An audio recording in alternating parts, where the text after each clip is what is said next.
यहां पर ये वाला मूवमेंट अगर हम देखें तो इस स्तर पर यहां पर इंडियन प्लेट है, इंडिया, और ये वाली प्लेट क्या है, यूरेशिया या एशिया। ठीक, अब इंडियन प्लेट और यूरेशियाई प्लेट के बीच में देख रहे हो ओशियानिक क्रस्ट है, और यह ओशियानिक क्रस्ट क्या है, टेथिस सागर, यह टेथिस सी, राइट। और वास्तव में Indian plate Tethys sea plate पे आराम तसल्ली में जैसे बैठी हो इस तरह से, और इधर एक कटक का निर्माण होता है यहां पर, और उस कटक के सहारे जो मैग्मा निकल रहा होता है, लावा निकल रहा होता है, वो इस पूरे हिस्से को क्या करता है, आगे की ओर धक्का देता है, राइट। नीचे संवहन धारा है, इधर का मैग्मा इसको इधर धक्का देता है, और यूरेशियाई प्लेट तो ऐसे जा रही थी।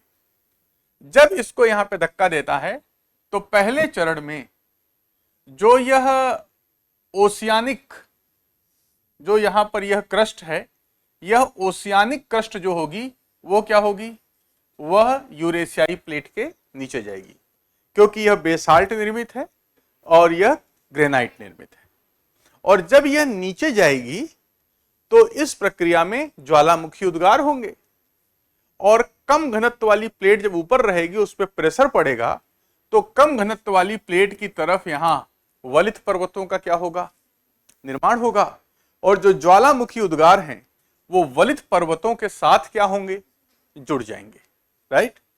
अब यह क्रिया कब से शुरू हुई, तो यह क्रिया तब से शुरू हो गई किसी न किसी रूप में, तब से कि भारतीय प्लेट जो है ट्रियासिक जुरासिक के बाद और आगे की ओर क्या है, बढ़ रही है। गोंडवाना लैंड टूटा, तब उसके बाद जब आगे बढ़ी तो यहां पर जो बीच में टेथिस सागर था वह जाके टकराने लगा इससे, उसकी प्लेट जो है उसकी जो तली है, और वह अंदर सबडक्ट किया, और यहां पर काराकोरम का क्या है, निर्माण होता है।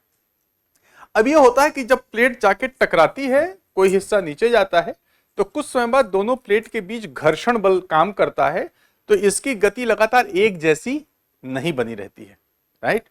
कुछ समय बाद जाके टकराया तो ज्यादा एनर्जी थी तो एंट्री मार गई, और उसके बाद यह रुकी है, और दोनों प्लेटों का घर्षण इस प्लेट को आगे बढ़ने नहीं दे रहा, और आगे जाने की कोशिश कर रही है, और इसमें एनर्जी एक्यूमुलेट होती गई, इकट्ठा होती गई, और फिर यह जब झटके से आगे चलेगा तब यहां पर एक दूसरे पर्वत का क्या होगा, निर्माण। तो काराकोरम के बाद यहां क्या निर्मित होगा, लद्दाख, राइट। और जब तक लद्दाख निर्मित हुआ तब तक जो ओशियानिक क्रस्ट थी वो एंट्री कर गई। अब भारतीय प्लेट है, और भारतीय प्लेट का महाद्वीपीय मग्न तट है और कॉन्टिनेंटल स्लोप है, राइट। अब इस क्रम में जो भारतीय प्लेट चल रही है तो इसके पास यहां अरावली है, बन चुका है, और यहां पर वही शिलांग पठार है, ये बन चुके हैं पहले ही, राइट। और अब भारतीय प्लेट जब जाके टकराएगी तो जा करके यह जो अरावली वाला हिस्सा है आ करके यूरेशियाई प्लेट से क्या करेगा, टकरा जाएगा, राइट। लेकिन अब दोनों कॉन्टिनेंटल हैं, अब दोनों जल्दी अंदर नहीं जाने वाली, इसलिए जब महासागरीय प्लेट पूरी तरह अंदर जाके कंज्यूम हो गई तो फिर इस पे ज्वालामुखी उद्गार क्या है, बंद हो गए। तो जो काराकोरम और लद्दाख है वहां अतीत में ज्वालामुखी के उद्गार हैं, लेकिन वर्तमान में नहीं है, क्योंकि यह पूरी जो ओशियानिक प्लेट थी अंदर जाके वह पिघल चुकी और सारा काम यहां हो चुका। और जैसे ही ये जाके टकराया तो यहां उस क्षेत्र का निर्माण होता है जहां पर यूरेशियाई प्लेट से भारतीय प्लेट क्या है, जुड़ती है, राइट। और वो हिस्सा क्या कहलाता है, सचर जोन। वो हिस्सा क्या है, सचर जोन, राइट। और चूंकि भारतीय प्लेट तेजी से टकराई थी तो जाके भारतीय प्लेट ऐसे ऊपर उठती है और टक्कर होती है, तो यहां पर एक सचर जोन का क्या हो जाता है, निर्माण। वह क्षेत्र जो बताता है जिसके सहारे भारतीय प्लेट यूरेशियाई प्लेट से क्या है, जुड़ रही है। अब भारतीय प्लेट और आगे नहीं जा पाती क्योंकि ये टक्कर है और बल लगता है, तो भारतीय प्लेट एंटी क्लॉकवाइज घूमती है, और इस प्रक्रिया में जो दबाव बनता है तो सचर जोन के बाद यहां पर एक पर्वत और उभरता है, वो है जास्कर। अभी ये वाला हिस्सा जाके टकराया नहीं है, बस ऐसे घूम रहा है। तो इसमें जो दबाव पड़ा तो सचर जोन के दक्षिण में क्या निर्मित हुआ, जास्कर।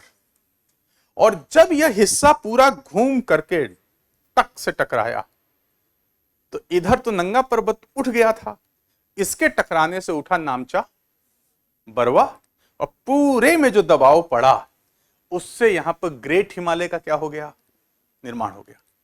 इसलिए जास्कर के दक्षिण में क्या आ गया, ग्रेट हिमालय।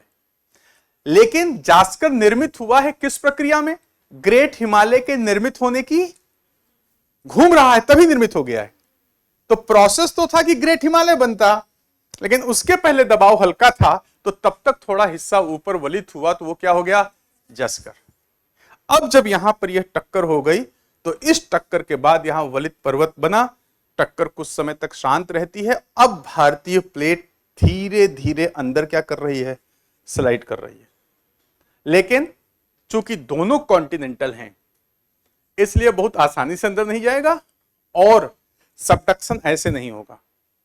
सबडक्शन क्या है, ये वाली स्थिति है, जैसे दोनों प्लेट एक दूसरे के साथ जुड़ रही हो, क्रिस्टल की यहां पे क्या है, जैसे डबलिंग हो रही है। तो ये प्लेट ऐसे उछल के चल रही है, इसका प्रभाव और इससे जो मैग्मा लावा कुछ अंदर बना होगा बाहर तो नहीं आ पाया, और इसका प्रभाव, तो इससे ग्रेट हिमालय के उत्तर में प्लेस ऊपर उठा और वही शायद तिब्बतन प्लेटू आया। वही शायद तिब्बतन प्लेटू के फॉर्मेशन के लिए क्या है, उत्तरदायी है, राइट। तिब्बतन प्लेटू जैसा स्ट्रक्चर रहा जरूर होगा पहले, लेकिन इस गति ने उसको थोड़ा सा क्या किया, एलिवेशन प्रोवाइड कर दिया।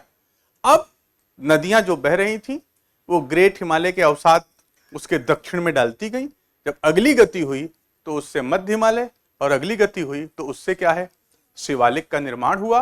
और नदियां अभी शिवालिक के दक्षिण में ला करके जरोड़ क्या कर रही हैं, इकट्ठा कर रही हैं, और वहां वर्तमान में उत्तर के विशाल मैदान है जहां आप बैठे हो।